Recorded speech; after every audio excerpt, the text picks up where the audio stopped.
my name is Danielle Swain, and I am a financial aid advisor here at the Chicago School of Professional Psychology. Today, I will be taking you through the financial aid portion of your orientation. Please, at this point, grab your writing utensil and something to write on, because there will be some valuable information that's shared with you that you probably want to write down. It is my goal to ensure that you are well prepared to embark upon your educational journey and you know what options are available to you for the funding of your future. So without further ado, I will share my screen so that you may follow along. And if you do have questions or concerns, jot those down as well. I will share our contact information so that you may reach out to us at the close of this orientation with any additional questions or concerns that you may have. So, student finance. Again, we are the individuals that help you to fund your future. The agenda today is to take you through who comprises your student finance team, financial aid fund sources, the cost of attendance and how it's calculated. I'm going to share with you a few things that I believe it is pertinent for you to remember, some important policies, additional services, and as I stated, we will share our contact information so that you may pose any questions or concerns that you have directly to the appropriate party. So let's go over who comprises student finance. The student finance team is comprised of your financial aid department as well as your student accounts department. So financial aid is primarily responsible for packaging and determining your eligibility for federal, state, and institutional aid. Student accounts, just as the name sounds, is actually the accounts department responsible for posting your tuition, your fees, aid received, and your student stipends. They're also responsible for any third-party funding, and they establish any needed student payment plans. So that is the department you'll work with if you are a cash-paying student and decide that you want to pay cash instead of financial aid. You'll work with them. If there is a remaining balance or a balance due at any point during your educational journey, you will work with them as well. Now I'd like to go over some of the financial aid fund sources. The financial aid funding sources actually include a great deal more than many students believe. Many students come into the educational process believing that financial aid is just that free money that the government grants or gives us in the form of scholarships and grants. However, financial aid also includes your loans as well as the federal work-study program. The scholarships are, of course, included in financial aid. So when we say financial aid, we're speaking of scholarships, federal grants for undergraduate students. Those federal grants include the Pell Grant and the Supplemental Educational Opportunity Grant, also known as the SEOG grant. Now, there are also state grants. So for us, we actually deal with the Cal Grant, which is for California residents. And again, that is for undergrad students only. There are student loans, subsidized and unsubsidized Stafford loans. The subsidized loans are for undergrad students only. The unsubsidized are for both the undergrad and the graduate student. And then we have the Graduate and Parent Plus loans. The graduate student, as the name indicates, is for graduate level students who need additional aid. And the Parents Plus, that loan is for the dependent undergrad student who may need some additional funding. We also have private and alternative loans. These are loans that you may seek if you are in a position where you would like to utilize that form of funding to cover your costs. And then there is federal work study. That is a program that the government has put together for students who are interested in earning aid through actual employment. So what you earn on that job then can be applied to your cost of attendance. Apologize. I scrolled a little too far here. So what makes up your cost of attendance? The cost of attendance is actually a calculation that is used to give a student an estimate of their educational expenses for a period of enrollment. Now, this may include your tuition and fees, the textbook expenses, room and board, transportation fees, or any other miscellaneous expenses that are associated with your education. So if you're calling to ask how much is it going to cost, we use this calculation or some variation thereof to provide you with your estimated cost of attendance. Your total funding for any academic year cannot exceed that previous number that I just mentioned, the cost of attendance. So you cannot receive more aid than you do have as far as expenses when it comes to that calculation that we arrive at by totaling in those numbers that I just shared with you. So each program has a unique set cost of attendance, and we estimate full-time cost of attendance for 2021 for a PhD or PsyD program to be about $61,144. That includes your tuition and fees and other expenses.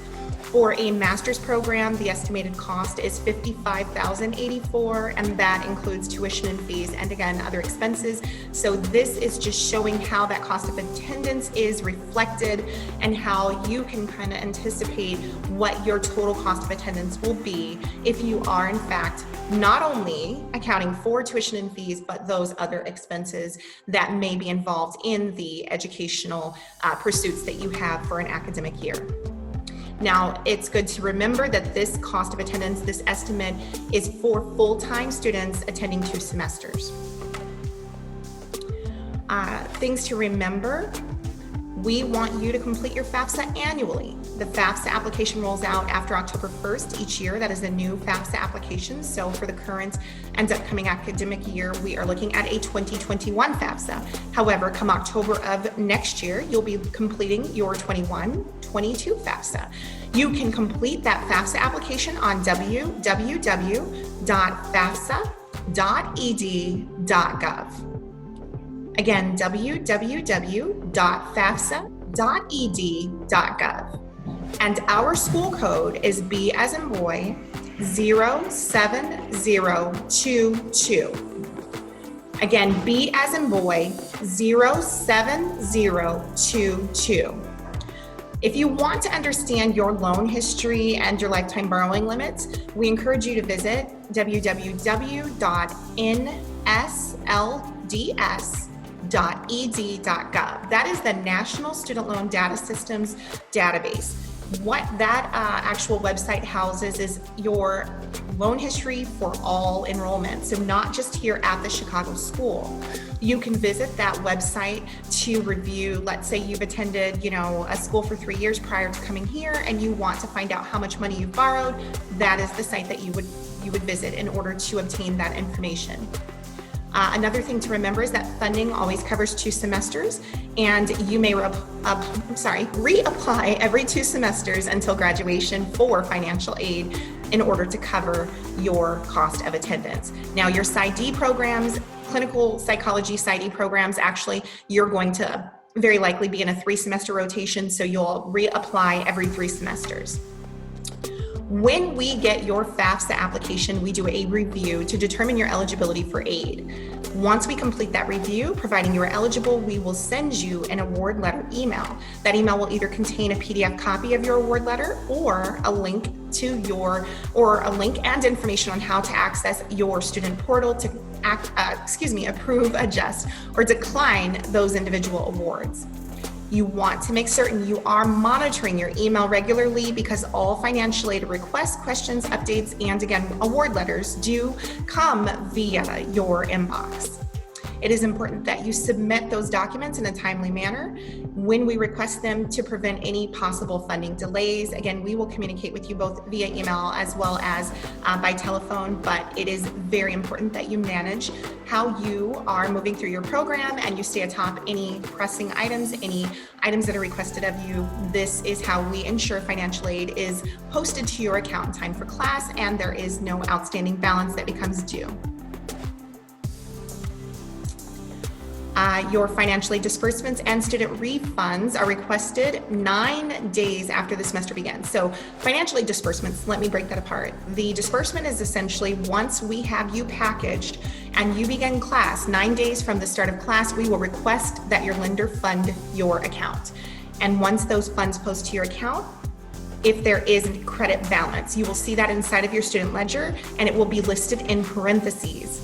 This indicates that this is a credit, not a balance due. You will see a balance due until your funds come in. I want you to remember that because many students will call and say, why do I see this balance? I thought I had financial aid. Understand the balance posts because you are in attendance and we are waiting on funds to come in from your lender.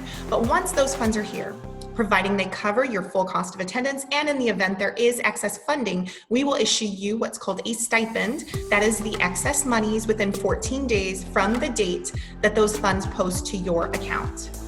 So if you have a direct deposit form on file, we will then just transmit that money to you directly to your bank account. If you do not and do not wish to add one to your file, we will then send you a paper check, again, within 14 days, calendar days, from the days that the funds are available on your account, okay? Now, these amounts listed in the stipend, they can vary from semester to semester. They are based upon how much aid you have coming in and the number of credits that you are taking. So you definitely, if you have questions or concerns, may call our office and we will run through your financial aid information with you once it is available, okay? It's important to be responsible when you're borrowing this money, because the key word is borrowing. You are borrowing this financial aid, and this aid is to carry you through your educational journey. So when you get that excess funding, you want to be responsible and budget accordingly for the entire academic year. The reason I say this is you never know if the laptop that you're working on may go out. Those funds can be used to purchase a new laptop, any excess textbooks, or other school supplies that you may find that you need, again, throughout the academic year. So just be wise, use that money with the intention and thought you will be paying it back, so make it an investment. So we have some important policies that I think you should absolutely pay attention to.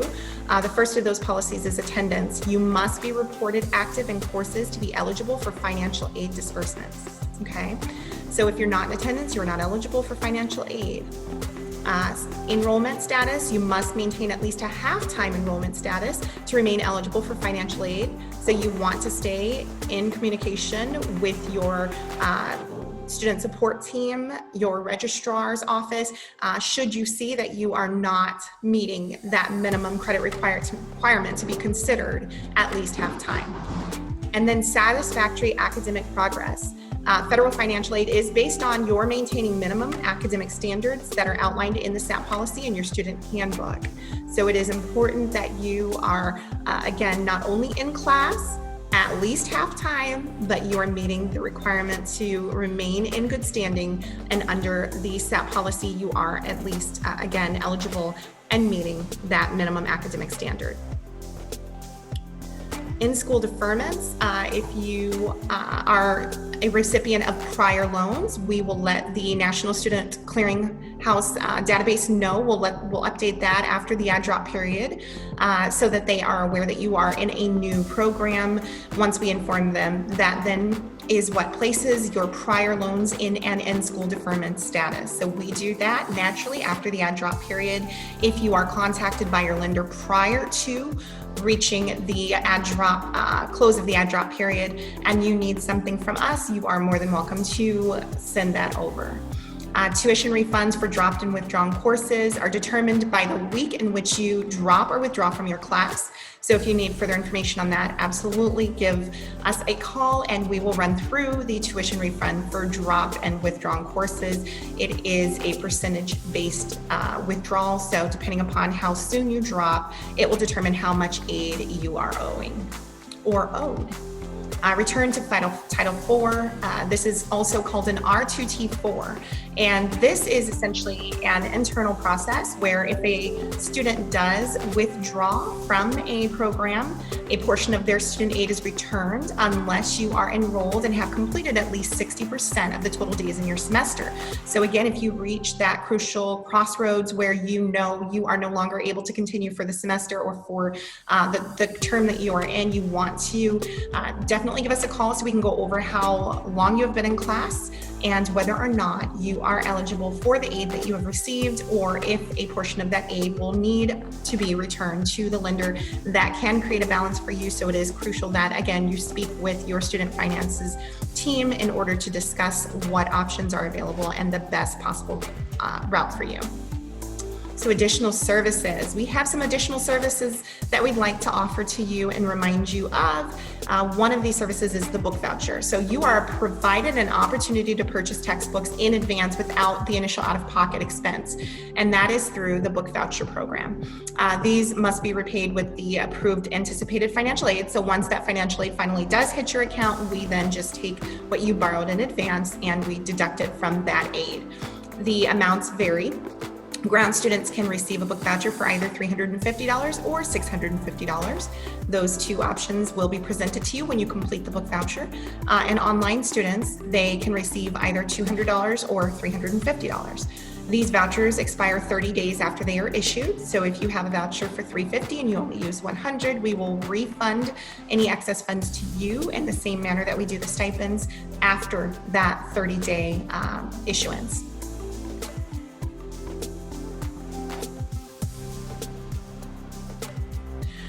We partner with the I3 group, and this is a program that helps you manage your money and your student loans.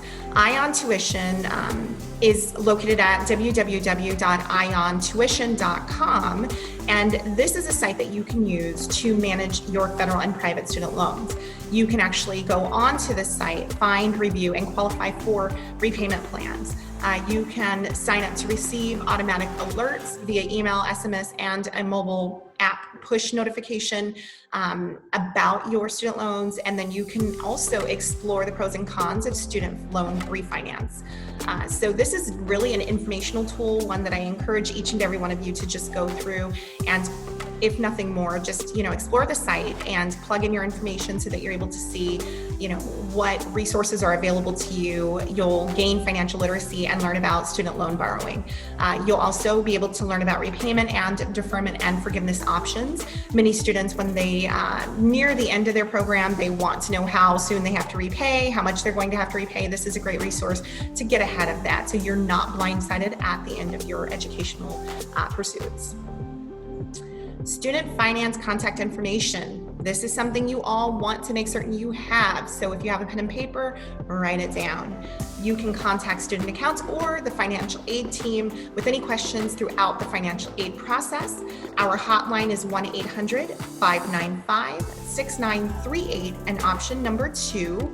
And then for each department, 1 for financial aid and 2 for student accounts. So once you get through that 800 number and you press option 2 for student finance, you will be prompted to choose option 1 for financial aid or option 2 for student accounts. You can also email us at finaid@thechicagoschool.edu, and that is for the financial aid department, or student accounts at thechicagoschool.edu, which is the student accounts department. We are in the office Monday through Friday, 9 a.m. until 8 p.m. Central Standard Time. We do also work on Saturday, and our Saturday hours do vary, but if you have a pressing issue, feel free to give us a call on Saturday.